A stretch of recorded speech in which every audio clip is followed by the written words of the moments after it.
दोस्तों आज हम बना रहे हैं रसगुल्ला की रेसिपी। तो स्पंजी रसगुल्ला बनाना इतना आसान काम नहीं है, थोड़ा ट्रिकी होता है।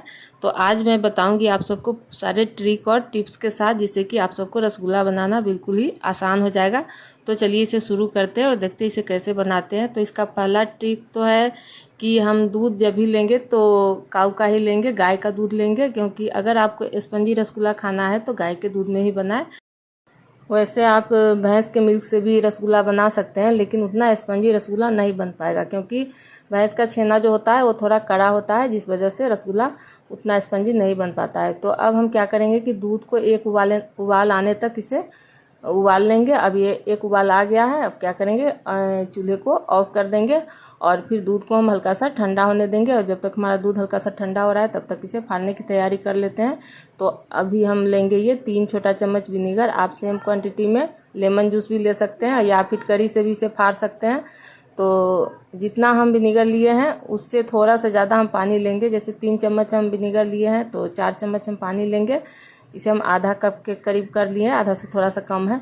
और फिर इससे हम दूध को फाड़ेंगे। तो दूध हमारा अभी हल्का सा गुनगुना है, यानी कि ज़्यादा ठंडा भी नहीं होना चाहिए। बस हम एक उबाल आने तक उबालेंगे और नीचे उतारेंगे और फिर तुरंत ही हम इसमें विनीगर डाल करके फाड़ेंगे, या लेमन जूस या फिटकरी कुछ भी डालकर फाड़ेंगे। और थोड़े थोड़े मात्रा में हम ये विनीगर डालेंगे, क्योंकि एक बार अगर सारा डाल देंगे तो दूध तो फट जाएगा, लेकिन हो सकता है छेना कड़ा हो जाएगा।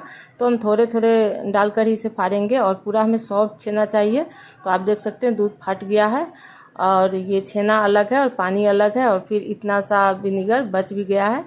तो अब हम इसे ज़्यादा देर तक इस पानी में नहीं छोड़ेंगे, क्योंकि पानी गर्म है और इसमें ज़्यादा देर तक रहेगा तो फिर हमारा छेना हार्ड हो जाएगा।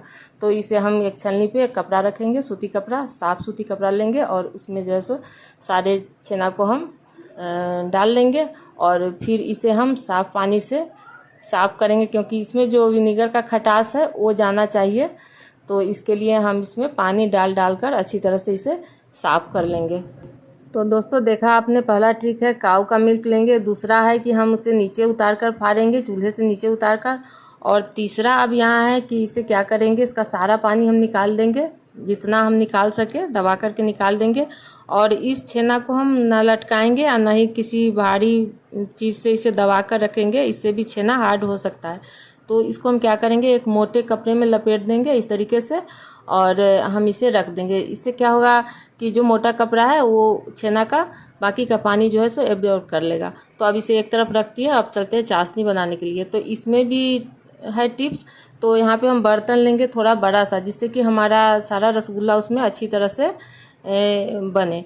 तो चाशनी में ही तो रसगुल्ला पकेगा, तो इसलिए हम बड़ा बर्तन लेंगे चाशनी बनाने के लिए।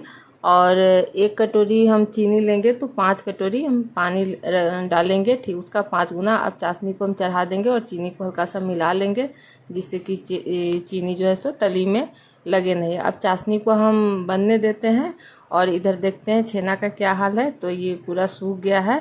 अब क्या करेंगे, हम छेना को एक प्लेट में निकालेंगे और इसे अब हम मिलाएंगे। तो ये भी यहाँ तो सबसे बड़ा ट्रिक है। तो यहाँ पे ध्यान से देखें कि हम छेना को किस तरह से मिला रहे हैं। तो ये पाम की सहायता से, हाथ के हथेली से हम इस तरह से मिलाएंगे और ज़्यादा जोर लगाकर भी हम इसे नहीं मिलाएंगे, नहीं तो क्या होगा, इसमें जो फैट है वो निकल आएगा और फिर हमारा जो रसगुल्ला है वो हार्ड भी हो सकता है इसकी वजह से। तो हम इसे हल्के हल्के हाथों से इस तरीके से मिलाते हुए सॉफ्ट करेंगे और हम पूरा सॉफ्ट इसे करेंगे। तो इसे 5 से 7 मिनट तक लगभग हम इसे मिलाएंगे इस तरीके से हाथ से रगड़ते हुए। तो वैसे छेना हमारा बहुत सॉफ्ट बना है पहले ही, क्योंकि हम इसे नीचे फाड़े हैं तो सॉफ्ट छेना बनता ही है उस तरीके से फाड़ने पर। तो अब इसे हम ऐसे ही मिलाएंगे। तो दोस्तों ये काम जो होता है ना वो सबसे हार्ड होता है। यहाँ पे छेना को अच्छी तरह से सॉफ्ट करना बहुत ज़रूरी होता है। तो इसी तरह से हम छेना को सॉफ्ट कर लेंगे, बिल्कुल डो की तरह। आप इसे देख सकते हैं ये बहुत ही मुलायम हो गया है। तो अब हम ये छेना का थोड़ा सा डो लेंगे और इसे गोल गोल हथेली पर घुमा करके पूरा राउंड राउंड से हम गोला बनाएंगे। अगर हमारा ये बॉल्स अच्छी तरह से बन जाता है, कहीं से भी क्रैक नहीं होता है, तो समझेंगे कि छेना हमारा बिल्कुल सॉफ्ट हो गया है, ये बॉल्स बनाने लायक हो गया है। अगर कहीं से भी क्रैक रहता है तो हम इसे थोड़ी देर और मिला लेंगे, इसी तरह से पाम से रगड़ के। अब हम क्या करेंगे, इसमें मिलाएंगे बाइंडिंग के लिए 1 छोटा चम्मच मैदा, जिससे कि अच्छा बाइंडिंग आएगा। तो अब मैदा को मिलाकर हम थोड़ा सा और इसे ये मिक्स कर लेते हैं अच्छी तरह से, जिससे कि इसमें पूरे छेना में मैदा एक तरह से मिल जाए। तो अब इसे हल्का सा और हम सॉफ्ट कर लेते हैं, क्योंकि अभी हम मैदा डाले हैं इसलिए। तो इसे अब हम ज़्यादा देर तक नहीं मिलाएंगे, क्योंकि छेना हमारा ऑलरेडी पहले से ही सॉफ्ट है, बस इसे मिला लेना है बस 1 मिनट के लिए। तो अब इसे मिला करके हम एक साइड रख लेते हैं और देखते हैं हमारी चाशनी का क्या हाल है। तो चाशनी को हम अभी कम फ्लेम पे ही रखे हुए थे, चूल्हे का जो है हीट है वो कम कर दिए थे। तो चाशनी को हमें कोई तार वार वाली चाशनी नहीं बनानी है, ना ही ज़्यादा चिपचिपी करनी है, बस ये चीनी मिल जाए और फिर चाशनी हमारी तैयार है। तो अभी हम चाशनी को ढककर ही रखेंगे और चूल्हे को अभी हम ऑफ कर दिए हैं, जिससे कि चाशनी हमारा गर्म रहे। और चलते हैं छेने का बॉल्स बना लेते हैं। तो ये हमारा 10 बॉल्स हुआ है और सबको हम गोल गोल बना लिए हैं। और अब क्या करेंगे, हम फिर से चूल्हा को ऑन करेंगे और चाशनी जब पूरा उबलने लगेगा तो इसमें हम सारे बॉल्स को डाल देंगे। तो ये ध्यान देना है कि सबको हम एक बार में नहीं डालेंगे, एक एक करके डालेंगे। तो ये 10 बॉल्स थे हमारे, सबको हम 10 बार में एक एक करके डालें। जब एक ऊपर आ गया तो दूसरा डालें।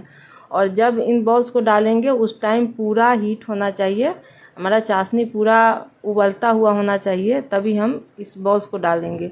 और अभी 5 मिनट के लिए इसे हम ओपन ही पकाएंगे। अभी हमें ढकना नहीं है और ना ही इसे हम ज़्यादा चलाएंगे। इसे चलाएंगे तो रसगुल्ला अभी बहुत नरम है, टूट भी सकता है। तो 5 मिनट हम इसे ओपन ही पकाएंगे और फिर 5 मिनट बाद हम इसे ढक देंगे और ढककर हम 10 मिनट तक इसे पकाएंगे। जब हम ढककर पकाएंगे तो इसमें पूरा झाग बनेगा। आप देख सकते हैं 10 मिनट बाद जब हम इसे ओपन किए तो कितना झाग अंदर बना हुआ है। तो इसी झाग में जब रसगुल्ला पकते हैं ना, तो रसगुल्ला का साइज भी बड़ा होता है और रसगुल्ला सॉफ्ट भी होता है। तो ये सारा टिप्स आप ध्यान से देखें तो आप देख सकते हैं कि रसगुल्ला का साइज़ कितना बड़ा हो गया है। जितना बड़ा हम छेना का बॉल्स डाले थे, ठीक उसका दुगुना ये रसगुल्ला हो गया है। तो अब इसे हम कुछ भी नहीं करेंगे, फिर से हम इसे ढक देंगे और अभी हम इसे 5 से 7 मिनट तक के लिए फिर से दोबारा ढककर पकाएंगे, कि जिससे कि फिर से झाग में अच्छी तरह से पके। तो ये झाग जो होता है ना, यही रसगुल्ले को अच्छी तरह से पकाता है और ये सॉफ्ट भी बनाता है। अगर आपको ढकने के बाद भी झाग अच्छे से नहीं बन रहा है तो आप इसमें थोड़ा सा 2-3 रीठा का पानी भी दे सकते हैं, तो उससे फिर अच्छा झाग बनेगा। तो हम इसे बार बार ढक के पकाएंगे। तो फिर से हम 5 मिनट तक के लिए ढक दिए हैं, जिससे कि झाग में अच्छी तरह से रसगुल्ला हमारा पके। तो आप देख सकते हैं कितना बढ़िया झाग बनता है जब हम ढक देते हैं। तो 5 मिनट बाद हम इसे ओपन किए हैं। आप देख सकते हैं कि रसगुल्ला का साइज़ बिल्कुल सही है। और अब क्या करेंगे कि चाशनी हमारी गाढ़ी हो गई है रसगुल्ला पकते पकते, तो इसे थोड़ा सा पतला करना भी ज़रूरी है। तो पतला करने के लिए या तो हम पानी को गर्म करके इसमें डाल देंगे थोड़ा थोड़ा करके, या नहीं तो अगर ठंडा पानी हम डाल रहे हैं तो बस थोड़ा सा हम चाशनी लिए हैं कलछी में और फिर इसमें हम पानी मिला दिए, जिससे कि ये पानी गर्म हो गया है। और फिर हम धीरे धीरे इसमें डालेंगे कि जितना हमारा चाशनी जला है उसे हमें बराबर कर लेना है, फिर से ऊपर से पानी डाल करके, जिससे कि चाशनी पतला हो जाए और फिर हमारा रसगुल्ला जो है सो अच्छी तरह से पके। तो अब ये रसगुल्ला हमारा लगभग पक ही चुका है, लेकिन इसे हम फिर से और 2-3 मिनट के लिए ढककर पकाएंगे। तो अभी हम इसे फिर से ढक देते हैं, यानी कि कुल मिलाकर इसे हम 25 मिनट पकाए हैं। तो रसगुल्ला को जब भी बनाए तो कम से कम 20 से 25 मिनट ज़रूर पकाए रस में, तभी रसगुल्ला आपका अच्छा बनेगा। तो चलिए 2 से 3 मिनट हो गया है, अब इसे हम ओपन कर देते हैं। और अब लगभग हमारा रसगुल्ला पक ही चुका है, क्योंकि हम इसे 25 मिनट पका चुके हैं। तो दोस्तों देखा आपने कितने आसान तरीके से हम ये रसगुल्ला तैयार कर लिए हैं और बिल्कुल मार्केट जैसी पूरा स्पंजी रसगुल्ला बना है। देख सकते हैं कितना सुंदर साइज इसका बना है, पूरा बड़ा बड़ा साइज का रसगुल्ला हमारा बना है, पूरा स्पंजी है। तो अब इसे हम चेक करेंगे कि ये पका है कि नहीं। तो इसके लिए हम क्या करेंगे कि एक रसगुल्ला निकालेंगे और ठंडे पानी में हम इस तरीके से डालेंगे। जब ये रसगुल्ला डूब जाएगा पानी में तो समझेंगे कि ये बिल्कुल तैयार है। तो अभी ये देखिए मैं हाथ से इसे नहीं उठा पा रही हूँ क्योंकि ये बहुत गर्म है। और देखिए कितना सॉफ्ट ये बना है रसगुल्ला। तो चलिए अब यहीं पे हम चूल्हे को ऑफ कर देते हैं। और अब क्या करेंगे कि तुरंत ही हम सारे रसगुल्ले को गर्म चाशनी से निकाल करके और ठंडा पानी में डालेंगे। ऐसा करने से ना क्या होता है कि कुकिंग प्रोसेस जो है इसका रुक जाता है, तो फिर रसगुल्ला हमारा चपटा नहीं होता है। तो अब इसे हम ठंडा होने देंगे। जब ये बिल्कुल ठंडा हो जाएगा तो हम 3-4 घंटे के बाद फिर से हम इसे चाशनी में डाल देंगे। तो अब 3-4 घंटे हम इसे ठंडे पानी में छोड़ दिए थे, ये बिल्कुल ठंडा हो गया है। अब क्या करेंगे, हम इसमें से निकाल करके और फिर से हम चाशनी में डाल देंगे, इससे कि इसमें जो मिठास है वो बनी रहे। तो अभी हम सारे रसगुल्ले को ठंडे पानी से निकाल करके और फिर से हम चाशनी में डाल देंगे। और आप देख सकते हैं यहाँ पे मैं रसगुल्ले को दबा दे रही हूँ और फिर जब चाशनी में डाल रही हूँ तो फिर से रसगुल्ला फूल जा रहा है और फिर से अपना साइज ले रहा है। तो आप अगर इस तरीके से बनाएंगे रसगुल्ला तो ज़रूर ही स्पंजी रसगुल्ला बनेगा। तो अगर मेरी रेसिपी पसंद आई हो तो वीडियो को लाइक कर दीजिएगा, चैनल को सब्सक्राइब कर दीजिएगा, साथ ही बेल आइकन को भी बजा दीजिएगा ताकि मेरे अगली वीडियो का यानी अगली रेसिपी का नोटिफिकेशन आपके पास आसानी से पहुंचेगा। तो चलिए बन गया हमारा ये मार्केट जैसा स्पंजी रसगुल्ला। तो अभी आप सब देख सकते हैं कि फिर से मैं रसगुल्ले को पूरा दबा दे रही हूँ और जब चाशनी में डाल रही हूँ तो फिर से ये पूरा बड़ा हो जा रहा है।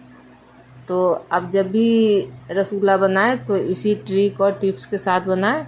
तो अभी क्या करेंगे, सारे रसगुल्ले को हम चाशनी में डाल करके और 8 से 10 घंटे के लिए छोड़ देंगे, जिससे कि इसमें पूरा मिठास आ जाए। अब 8 से 10 घंटे बाद हम इसे सर्व करेंगे, या आप फ्रिज में रखकर इसे पूरा ठंडा कर ले फिर सर्व करें।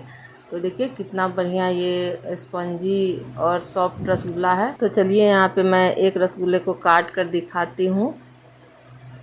तो आप देख सकते हैं ये कितना अंदर तक रसीला बना है और पूरा सॉफ्ट और जालीदार भी है। कितना जाली अंदर बना है, जिस कारण कि हमारा रसगुल्ला सॉफ्ट है। जाली जब अंदर से पूरा बनता है तो रसगुल्ला सॉफ्ट होता ही है। तो चलिए फ्रेंड्स, आप भी इसी तरीके से इसे ट्राई करें, बनाएं। और मैं इसी के साथ विदा लेती हूँ और मिलती हूँ अगली वीडियो में अगली रेसिपी के साथ। तो बाय फ्रेंड्स।